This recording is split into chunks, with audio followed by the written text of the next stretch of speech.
بسم اللہ الرحمن الرحیم۔ ناظرین، ایک مرتبہ قبل از بعثت مکہ کی عورتوں کے درمیان عید میں اختلاف ہو گیا۔ رجب کے مہینے میں ان کی عید ہوتی تھی، مگر اب چونکہ تاریخ کا تعین نہیں ہو پا رہا تھا، جس کی وجہ سے مکہ کی معزز عورتیں ایک بت کے روبرو بیٹھی فیصلے کا انتظار کر رہی تھیں۔ ان میں حضرت ختیجہ رضی اللہ تعالی عنہا بھی تھیں۔ اچانک ان کے روبرو انسانی شکل میں ایک فرشتہ نمودار ہوا اور بلند آواز سے ان کو مخاطب کر کے کہا، اے تیمہ کی عورتوں، عنقریب تمہارے شہر میں ایک نبی کی بعثت ہوگی جس کا نام احمد ہے۔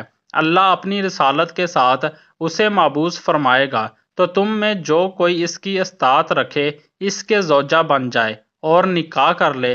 یہ سن کر اکثر خواتین نے اس کو کنکریاں ماریں اور برا بھلا کہا، لیکن حضرت ختیجہ رضی اللہ تعالیٰ عنہ نے خاموشی اختیار کی اور ناگواری کا اظہار نہ کیا۔ کہا جاتا ہے حضرت ختیجہ رضی اللہ تعالیٰ عنہ اپنے غلام میسرہ سے آپ صلی اللہ علیہ وسلم کے متعلق بہت کچھ سن چکی تھی، اور آپ چونکہ کتب آسمانی کا مطالعہ بھی رکھتی تھی، جس کی وجہ سے کہ آپ کو پکا یقین تھا کہ ایسی بہت سی نشانیاں جو حضرت محمد صلی اللہ علیہ وسلم میں پوری آتی ہیں کہ یہی نبی آخر الزماں ہیں۔ حضرت ختیجہ کو دور جاہلیت میں طاہرہ کے نام سے پکارا جاتا تھا۔ آپ کا شمار مکہ کی شریف ترین معزز اور مالدار خواتین میں ہوتا تھا، اس لیے مکہ کے بہت سے شریف خاندانوں کے لوگ ان سے شادی کرنے کے لیے دل میں ارمان لیے بیٹھے تھے۔ جیسے ہی سرکار دو عالم اپنی جوانی کی عمر میں پہنچے تو آپ کے چچا ابو طالب کی توقع آپ پر بڑھنے لگی، تو ابو طالب نے فرمایا، اے بھتیجے، میں ایک بہت ہی غریب آدمی ہوں، کافی عرصے سے خشک سالی کا دور چل رہا ہے، کوئی ایسا ذریعہ نہیں کہ اپنا کام چلا سکیں، اور نہ ہی ہماری کوئی تجارت ہے۔ ایک تجارتی قافلہ شام جانے والا ہے، اس میں قریش کے لوگ بھی شامل ہیں۔ قریش کی خاتون ختیجہ بنت خویلد شام کی طرف اپنا سامان بھیجا کرتی ہیں۔ جو بھی شخص ان کا سامان لے کر جاتا ہے وہ شخص اپنی اجرت ان سے طے کر لیتا ہے۔ اگر آپ ان کے پاس جاؤ اور ان کا مال لے جانے کی پیشکش کرو تو ضرور وہ اپنا مال آپ کو دے دیں گی، کیونکہ آپ کی ایمانداری کی شہرت ان تک پہنچ چکی ہے۔ آپ کے چچا نے فرمایا کہ میں پسند نہیں کرتا کہ آپ شام کی طرف جاؤ، کیونکہ یہودی آپ کے دشمن ہیں، لیکن اس کے علاوہ ہمارے پاس کوئی چارہ بھی نہیں ہے۔ یہ فرما کر آپ کے چچا خاموش ہو گئے۔ تب سرکار دو عالم صلی اللہ علیہ وسلم نے فرمایا کہ ممکن ہے کہ وہ خاتون خود ہی کسی کو ہمارے پاس بھیجے۔ یہ بات سرکار دو عالم نے اس لیے کہی کیونکہ اس وقت مکہ میں حضرت ختیجہ رضی اللہ تعالیٰ عنہا کو ایک ایماندار شخص کی ضرورت تھی۔ مکہ میں آپ سے زیادہ سمجھدار، قابل اعتماد اور اچھے اخلاق والا کوئی اور نہیں تھا۔ ابو طالب یہ سن کر پریشان ہوئے اور کہنے لگے، اگر آپ نہ گئے تو وہ اپنا معاملہ کسی اور سے طے کر لیں گی، لیکن آپ کو یقین تھا کہ حضرت ختیجہ کسی نہ کسی کو بھیجیں گی۔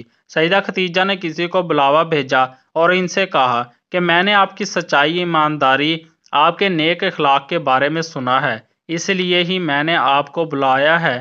حضرت ختیجہ رضی اللہ تعالیٰ عنہا نے پیغام میں بولا کہ جو پیسے میں لوگوں کو دیتی ہوں، اگر آپ میرا کام کریں گے تو میں آپ کو دگنے دوں گی، لہٰذا آپ نے ہاں کہہ دی۔ پھر آپ نے اپنے چچا کو بتایا۔ آپ کے چچا بولے کہ یہ روزی آپ کو اللہ تعالیٰ نے عطا کی ہے۔ اس کے بعد سرکار دو عالم حضرت ختیجہ رضی اللہ تعالیٰ عنہا کا تجارت کا سامان لے کر شام کی طرف روانہ ہوئے۔ روانگی کے وقت حضرت ختیجہ رضی اللہ تعالیٰ عنہا کا غلام میسرہ آپ کے ساتھ تھا، مگر آپ نے جب اپنا کاروان تجارت شام کی طرف بھیجا اور اپنا سامان تجارت نبی کریم صلی اللہ علیہ وسلم کے سپرد کیا تو ان کو پہلے کی نسبت کئی گنا زیادہ منافع حاصل ہوا۔ پھر میسرہ اور خزیمہ نے جو سفر کے حالات و واقعات بیان کیے، اس سے آپ سمجھ گئیں کہ یہ تمام حضرت محمد صلی اللہ علیہ وسلم کی برکت سے ہوا ہے۔ رسول اللہ صلی اللہ علیہ وسلم کی محبت ان کے دل میں جاگ گئی، اور یوں آپ کے دل میں حضور صلی اللہ علیہ وسلم سے نکاح کا جذبہ بیدار ہوا۔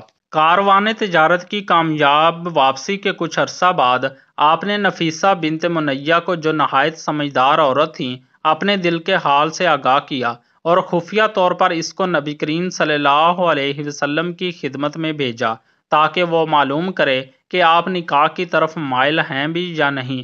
چنانچہ نفیسہ حضور صلی اللہ علیہ وسلم کی خدمت میں حاضر ہوئیں اور آپ سے نکاح سے متعلق گفتگو کرنے لگیں۔